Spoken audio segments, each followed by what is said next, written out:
OK. Francine Réaume, bonjour. Bonjour Dominique.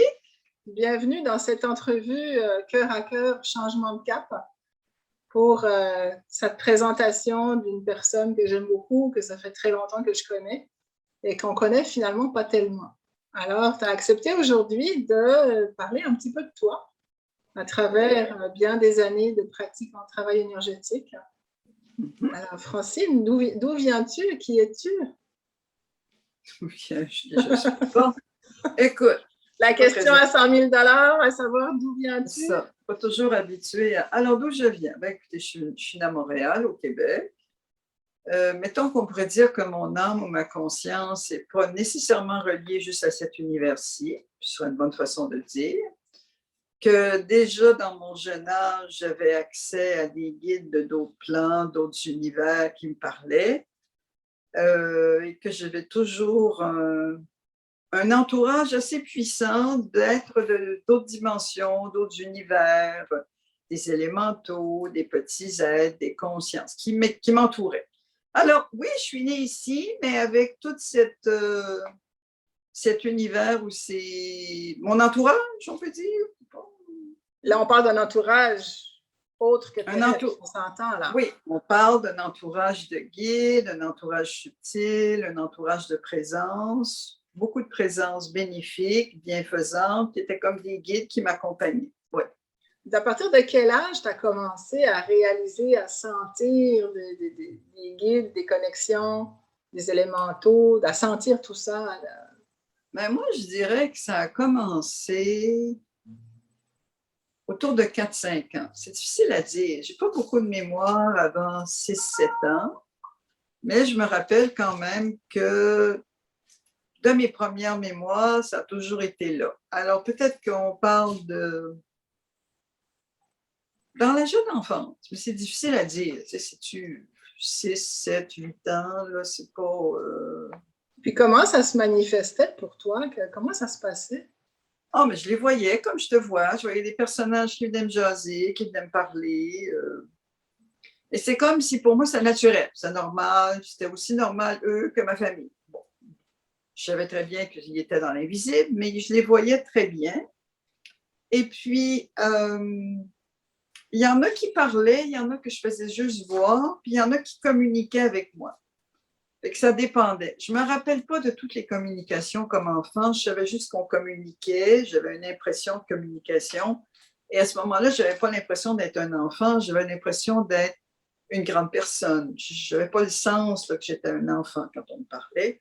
Mais je ne me rappelle pas de ce qu'on me disait parce que c'était beaucoup des images que je voyais. C'était pas au niveau où on voit les enfants qui parlent avec ce qu'ils appellent des amis imaginaires, finalement. C'était un autre niveau. On pourrait dire ça, mais moi, mes amis imaginaires, ils étaient présents. C'était pas des amis dans le sens que c'était des grands êtres ou des élémentaux. Alors, j'identifiais pas ça comme des amis imaginaires. J'identifiais ça comme des présences qui m'accompagnaient. Qui étaient sécurisantes et protectrices? En général, ils étaient sécurisants et protecteurs ou protectrices. Et je me rappelle que très jeune, bon, un jour, j'ai une mémoire. Je me rappelle que des fois, quand je les trouvais pas beaux, je leur disais d'aller se mettre dans le garde-robe et je fermais le garde-robe. Bon, okay. Je l'appelais. Fait que moi, je réagissais à ça de façon très je t'aime pas. C'était tout. Il n'y avait pas de. Je n'étais pas épeurée de ça, je n'avais pas d'inquiétude. Parce que toutes ces présences-là m'apparaissaient comme quand même amicales et comme quelque chose qui m'accompagne, qui est positif, pas quelque chose qui est bon. J'ai eu plus tard dans ma vie, je dirais, je sais pas moi, plus au niveau de la jeune adolescence, où des fois, je suis allée dans des maisons où il y avait vraiment des spectres ou des entités. Alors, je me suis rendu compte que je les percevais et ça, j'aimais moins ça parce que je ne sentais pas du tout un effet positif, mais plutôt un effet négatif. Mais ce que je vivais quand j'étais jeune, c'était les amis, c'était, voilà. Est-ce que ça te permettait quand même d'avoir des liens avec des amis terrestres? Ou tu étais plus dans la Lune? Ou comment tu fonctionnes? Ben, j'étais beaucoup dans la Lune, mais j'ai quand même eu des petits amis. j'ai eu une petite amie, j'ai eu des amis quand j'étais enfant. J'étais capable de discuter avec les gens. J'étais proche de ma famille, fait qu'il y avait beaucoup de jeux de famille ou des jeux de sport. On faisait ça. Mais j'avoue que j'avais souvent des moments où j'étais, mettons, entre deux mondes. Ici, dans notre monde, et puis je voyais d'autres mondes, d'autres univers. Fait que des fois, je marchais un peu sur deux mondes. Mais en général, étant très brillante mentalement à l'école, ça ne m'a pas dérangé. Et je vivais ça bien, ces états, malgré que ça aurait pu être mal vécu par quelqu'un d'autre. Moi, c'est ça. Et puis quand je rentrais dans ma famille, bon, il y avait, je dirais, un climat quand même sain, où on mangeait ensemble, on regardait la télévision. Il y avait quelque chose de très agréable et facile dans ma famille. Fait que ça aussi, c'était pas... J'avais un endroit, mettons, de sécurité, on pourrait dire. Et tes parents, ta famille savaient ce que tu voyais, ce que tu vivais? Tu leur en parlais? Bon, alors, des fois, j'ai raconté des choses, mais très jeune, je me rappelle que je racontais pas tout parce que j'avais la lucidité de savoir que ce serait pas bien entendu ou qu'on prendrait pour une folle. Alors, très tôt, j'ai eu cette espèce de lucidité, on en dit un peu, on regarde si ça passe. Alors, j'y allais un peu... des petits morceaux. Tu sais, je disais pas tout, mais ça m'arrivait de dire des choses. Et puis, mes deux parents, sans le savoir, ma mère avait quand même des rêves prémonitoires et une intuition. Et mon père avait des dons de voyance, mais je ne le savais pas quand j'étais petite. Et lui non plus, je pense qu'il ne s'en rendait pas compte. Fait qu'il y avait quand même comme peut-être un espace disponible à ça, mais je ne disais pas trop de choses. Mais je me rappelle un jour, mon grand-père est mort. Bon, mon grand-père, il aimait se bercer. Tu sais, bon, on avait une chaise berçante à la maison en bois. Bon. Et puis un jour, je vais dire à ma mère, écoute, la chaise berçante, elle bouge la nuit, j'aime pas ça. Bon. J'ai dit, grand-papa est peut-être là. Alors, ma mère a dit, mais ferme la chaise berçante et ça va être fini. La chaise berçante. Alors, ma mère était très, comment est-ce qu'on dit ça? Alors, regardez ça comme, bon, ben, il y a ça, on va faire ça. Tu sais, il n'y avait pas de, c'est pas vrai, c'est vrai. Non, on ferme la porte, on ferme la chaise berçante. Fait qu'il y avait un côté pragmatique. Fait que, voilà. Mais je me rappelle pas que je pense que je restais beaucoup dans mon monde. Mais c'est ça. Mais je suis pas sûre que ça me dérangeait. Tu sais. Puis ce monde-là, il est resté, tu es resté dedans avec, de toute façon, dans ton enfance, ton adolescence, en tant qu'adulte, ou à un moment donné, il y a quelque chose qui s'est lâché, tu es revenu, tu es reparti. Comment ça s'est passé? Mais je pense qu'ils ont toujours été là, mais il y a eu des périodes où c'était moins présent ou moins fort. Et maintenant, je dirais qu'ils peuvent être là, mais que par période, je ne les entends pas tout le temps, je ne les sens pas tout le temps. Si je vais dans la nature, je sens toujours les élémentaux s'il y en a. Et mes guides, je peux discuter avec eux, mais là, c'est comme si les moments de discussion sont plus déterminés, définis, tandis que longtemps dans ma vie, ça m'accompagnait beaucoup, beaucoup, beaucoup tout le temps. Mais là, c'est moins proche de moi. C'est plus, c'est utile quand je travaille, c'est utile dans mon métier, c'est utile quand je guide les gens. Ça peut être utile pour moi quand j'ai des questions, mais c'est moins envahissant peut-être qu'on pourrait dire. Quand j'étais petite, c'était très présent. Et ça a été très présent longtemps. Mais en même temps, il y avait des périodes où c'était moins là. Je ne sais pas comment répondre à cette question-là. C'est tout ça que tu me demandes? Oui, c'est okay. Bon. C'est bon. Oui. Fait que là, dans le fond, est-ce que tu as... Oui, vas-y. Parce qu'il y a eu des périodes où je les entendais tellement que des fois, je leur demandais de se taire et de parler moins. Parce que des fois, ils parlaient tout en même temps. Alors, des fois, en général, ils voulaient m'aider, mais il y en avait trop. Alors, des fois, il y en avait comme qui voulaient m'aider au niveau de la nourriture. Je peux faire de la nourriture, ils me disaient quoi faire, combien de temps ça allait prendre. Je vais comme des guides de toutes sortes de choses. J'en avais même au niveau des routes, j'en avais pour toutes. Et puis, à un moment donné, bien, ça a comme lâché parce que c'était un peu envahissant d'avoir toujours plein de monde qui parle en même temps. Là. En général, c'était positif. C'était toujours des aides ou des guides qui étaient bons à certains niveaux. Ça a-tu répondu à ta question? Parfait. Oui. Ouais. OK. Puis là, donc là, tu grandis avec ces dons de voyance, finalement, tes dons de Ouais. connaissances. Tu reçois des informations, tu reçois des connaissances qui vont t'aider plus tard à travailler, ou comment ça s'est développé, finalement, ces dons de travail que tu fais aujourd'hui? Bon, écoute, très tôt, j'ai commencé à étudier l'astrologie et toutes sortes de démarches énergétiques. Et à un moment donné, j'ai eu des guides qui m'apprenaient de façon très précise comment les champs sont faits, comment les structures sont faites. Et je me suis mis à méditer très tôt dans ma vie où je recevais de l'information sur les chakras, les structures, les systèmes. Fait qu'il y a eu beaucoup d'enseignements qui ont été faits comme ça dans l'invisible, mais qui étaient très précis sur les structures, sur les sensations, sur les corps, des images. Oui. Fait que c'est ça. Fait qu'il y a eu beaucoup d'enseignements. Mais c'était toujours très visuel avec des informations. OK. Et ça a commencé peut-être vers l'âge de 16-17 ans. Ça, OK. pour que ça soit plus... oui. Mais c'est pas avait... tout de suite là-dedans que tu as commencé à travailler. Tu as fait d'autres choses entre deux. Non, j'ai fait l'astrologie. J'ai commencé l'astrologie tôt dans ma vie. J'ai commencé à étudier, à faire des cartes du ciel, j'avais 16-17 ans ou 18. J'ai aussi fait de la chiromancie, qui était l'enseignement des lignes de la main. J'ai aussi appris le tarot. Et fait que j'ai fait ça quand même jusqu'à l'âge de 25-26 ans, 27 ans. Puis là, j'ai commencé à aller étudier aux États-Unis les démarches en énergétique pour me donner finalement peut-être plus de structure ou de direction. Et c'est là que j'ai commencé à travailler en énergétique.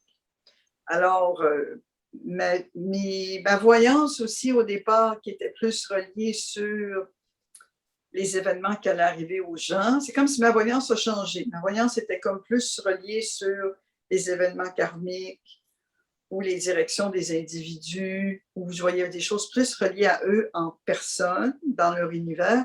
Ma voyance est devenue plus en énergétique, en structure énergétique, en grille. Elle a changé de registre, on pourrait dire. C'est devenu un registre plus précis. Mm-hmm. Mm-hmm. Est-ce que ça répond à ta question? Tout à fait. Tout à fait.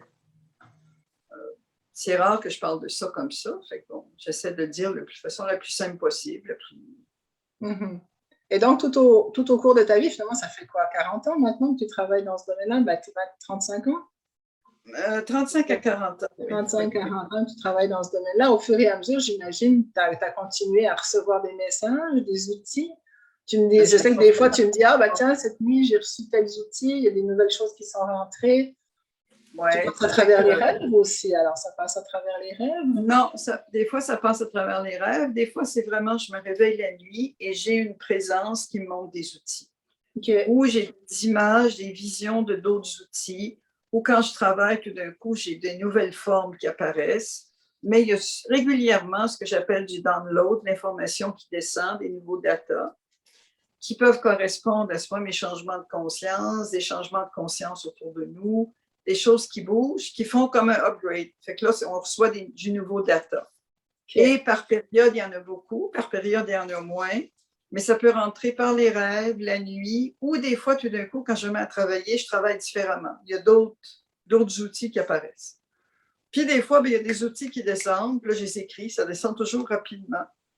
C'est toujours des outils lumineux, des outils de forme de géométrie sacrée ou différents outils, mais ça arrive, ça peut arriver la nuit, le jour, mais ça dépend des fois. Ça dépend de ma disponibilité. Quand je suis très disponible, relax, là, ça descend plus.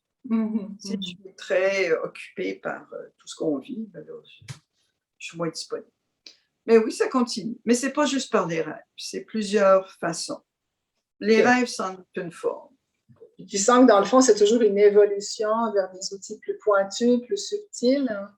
Des outils plus pointus, plus subtils, plus efficaces, plus rapides et de plus en plus fluides. Oui, on pourrait dire ça.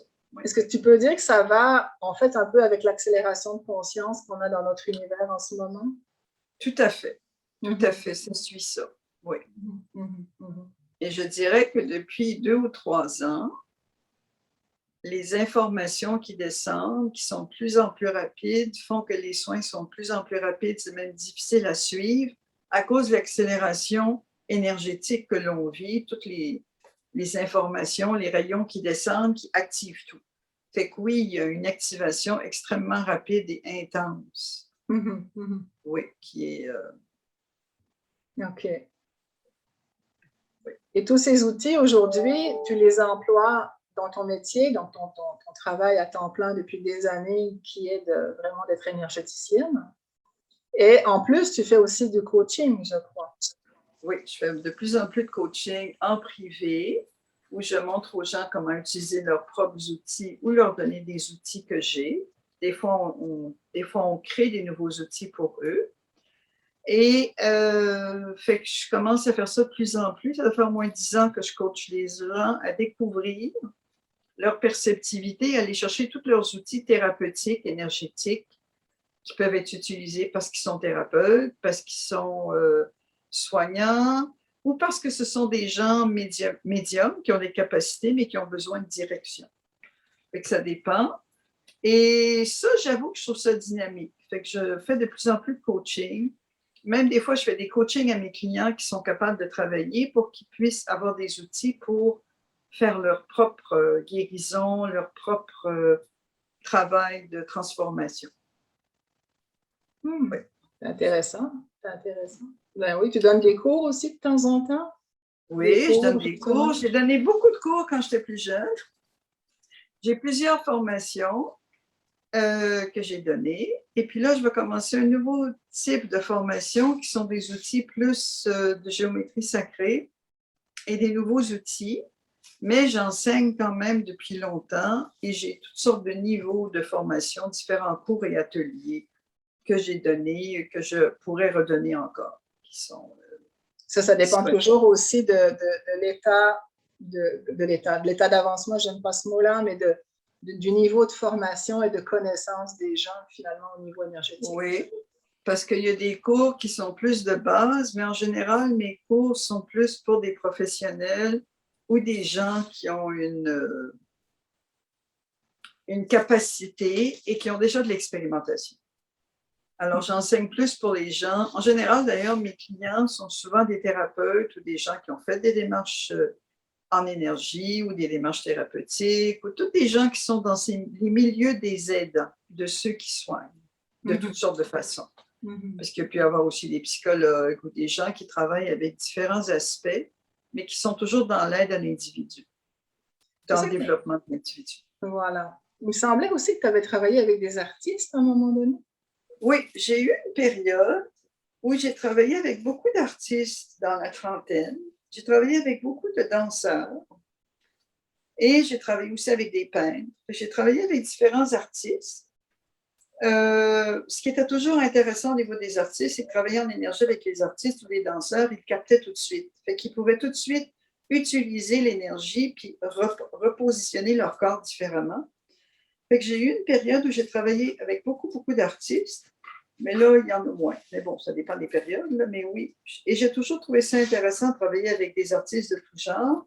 Ce sont des gens qui sont très ouverts à l'imaginaire, à la visualisation. Et en général, ils sont très disponibles au niveau énergétique. Ça passe très vite, ils travaillent, ils l'absorbent. C'est comme un langage qui leur est très familier. Fait que ça, c'est toujours intéressant de travailler avec des artistes. Alors, s'il y a des artistes intéressés, je suis toujours disponible. Comme j'ai aussi fait de la peinture pendant 6 ans, j'ai aussi une expérience de peintre. Oui, j'ai une expérience de peintre. Je ne suis pas une peintre. J'ai une expérience de créativité. J'ai toujours adoré travailler avec les lumières, les couleurs, les textures. Et travailler avec les enfants, comment ça fonctionne avec les enfants? Ah non, ça c'est intéressant. Depuis quelques années,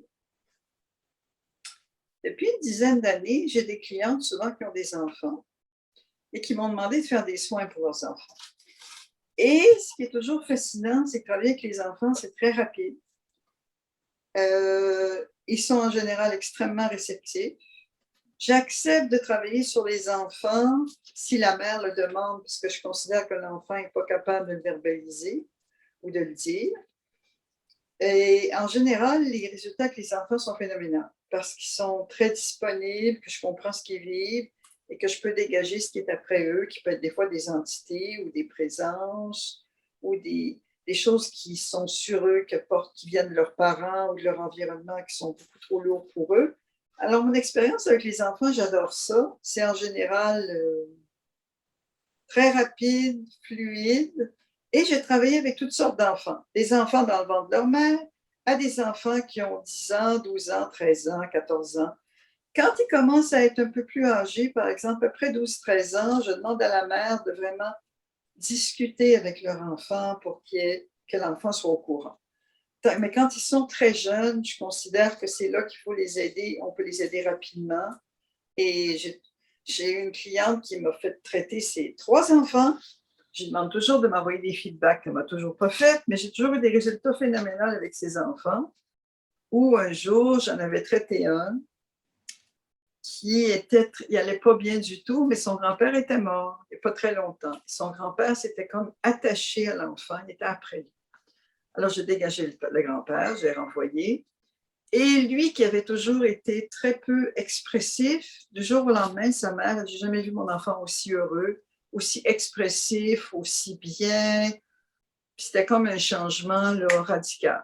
Fait que ce qui est toujours intéressant quand on travaille sur les enfants, c'est qu'on a un résultat très rapide. On le voit tout de suite, les parents le voient tout de suite. Et voilà. Fait que j'aime bien travailler avec les enfants. C'est intéressant parce que c'est disponible, c'est facile, c'est disponible. C'est comme ça m'arrive de faire des soins sur les animaux. Depuis plusieurs années, j'ai des amis qui me demandent: tu peux-tu travailler sur mon chat, mon chien? Alors, des fois, je fais des soins sur les animaux. Ça aussi, les animaux, ça va vite. Ils sont très disponibles, très réceptifs. Parce que si un animal ne va pas bien, il va être content que tu le traites. Il n'y a aucune résistance. C'est très, très cool. Et ça, j'en fais de temps en temps, mais ça aussi, j'ai commencé à en faire. Si je te parle d'autre chose. Ce qui me vient là, tout à l'heure, tu as dit au début, quand tu étais petite, tu voyais des spectres et des entités. C'est quoi la différence? Bon, écoute, c'est parce que les spectres, bon, un spectre, c'est comme un fantôme, mais c'est-à-dire que c'est une âme errante. Ce n'est pas des âmes avec beaucoup de conscience, elles sont en général foncées. Les spectres peuvent être ça. Il peut y avoir des entités négatives, des entités positives. C'est-à-dire, les entités, c'est un terme peut-être plus vague, là, mais les spectres, pour moi, ce sont vraiment des fantômes, c'est des âmes errantes. C'est désagréable, c'est noir, c'est lourd, mais ça n'a pas beaucoup de conscience. C'est comme l'astral. C'est comme quelque chose qui n'a pas passé de l'autre côté, qui continue à traîner. Bon, quand on parle d'entités, il peut y avoir des entités, on peut dire qu'il y a des guides ou des présences bienfaisantes. Il peut y avoir des entités qui sont des présences de gens qui sont morts, ou il peut y avoir des entités qu'on dirait entités de bas astral, négatives, qui eux autres sont plus toxiques ou pas d'un autre niveau. Est-ce que c'est plus clair? Oui. Tout à fait. Tout à fait. Mais c'est ça. Fait que quand je parle de spectre, c'est vraiment des fantômes, des âmes errantes. C'est ça. Fait que... Donc, Et toi, ça n'a pas du... Pardon. Oui. Donc, toi, tu travailles aussi à déloger ces entités, ces spectres? Oui, je peux déloger des spectres, des entités, des démons, etc. On va appeler démons. Démons, pour moi, ce sont vraiment des démons. C'est des présences extrêmement négatives, anciennes, qui peuvent être là depuis longtemps. Et ça n'a rien à voir avec des gens qui sont morts. C'est vraiment un autre univers. Il y a différents univers qui nous accompagnent, qu'on n'est pas toujours conscient, qui peuvent même être au niveau d'égrégores, qui sont vraiment des présences dans l'astral, qui existent, mais qui sont sur d'autres lois, d'autres structures. Fait que c'est pour ça que je les nomme avec des mots comme ça, là, parce que ce sont comme... On joue dans un autre univers. C'est comme les élémentaux, qui sont aussi des êtres, les petits êtres, les élémentaux, qui en général sont joyeux, sympathiques et gentils. Mais les autres aussi, ce sont des êtres qui existent, mais qui sont plus reliés à la nature et qui sont de petits à grands comme ça, dépend. Bon. Alors, mais ce sont tous des univers, des différents êtres qui vivent dans d'autres univers, d'autres dimensions, parallèles à nous. De là, l'idée que quand on parle de toi, que tu travailles au niveau multidimensionnel, en fait. Oui, c'est pour ça que je parle multidimensionnel, parce que je travaille toujours plusieurs dimensions en même temps. Puis si je travaille sur les corps ou l'énergie de quelqu'un, je travaille toujours assez large, sur plusieurs niveaux autour de soi. Parce qu'on a beaucoup de conscience autour de nous, beaucoup de couches. Et toutes ces couches-là sont vivantes, mais elles ont tous des résonances différentes. Fait que des fois, il faut travailler sur différentes résonances pour ajuster ou équilibrer quelqu'un ou équilibrer des situations ou des endroits ou des lieux. Mm-hmm. C'est très intéressant tout ça. On pourrait parler longtemps. OK. Veux-tu me poser une autre question ou c'est beau? Là, sur le moment, j'en ai pas. As-tu d'autres choses à toi que tu aimerais partager? Ben, tout ce que je pourrais dire, ça m'arrive aussi de dégager les espaces. Mais ça, je pense qu'on pourrait faire d'autres questions là-dessus.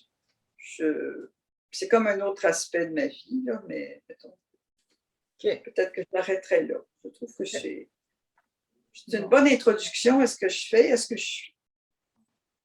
Si les gens avaient des questions, quand on va le poster sur YouTube, c'est ça? Ils pourraient m'écrire s'ils ont des questions, s'ils veulent me poser des questions. OK, ben, parle à la caméra comme si tu leur parlais. Là.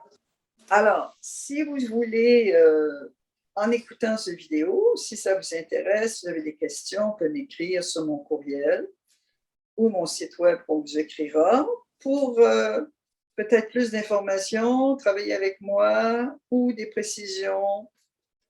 C'est ouvert. Je vais répondre à ce qu'on va me demander. Je vous remercie. Je vous souhaite une super journée. À bientôt. Moi, il y a une chose que j'aimerais qu'on ajoute dans cette vidéo parce que ça fait partie de toi. C'est la voyageuse. Oui. C'est la voyageuse. Ah oui, oui, d'accord. La nomade qui, depuis tellement d'années, se balade d'un pays à l'autre, d'une maison à l'autre, sans avoir de pied à terre nulle part. Oui. C'est vraiment dans ta nature de voyager à travers le monde. Tu as quasiment fait le tour du monde plus d'une fois, si ça se trouve.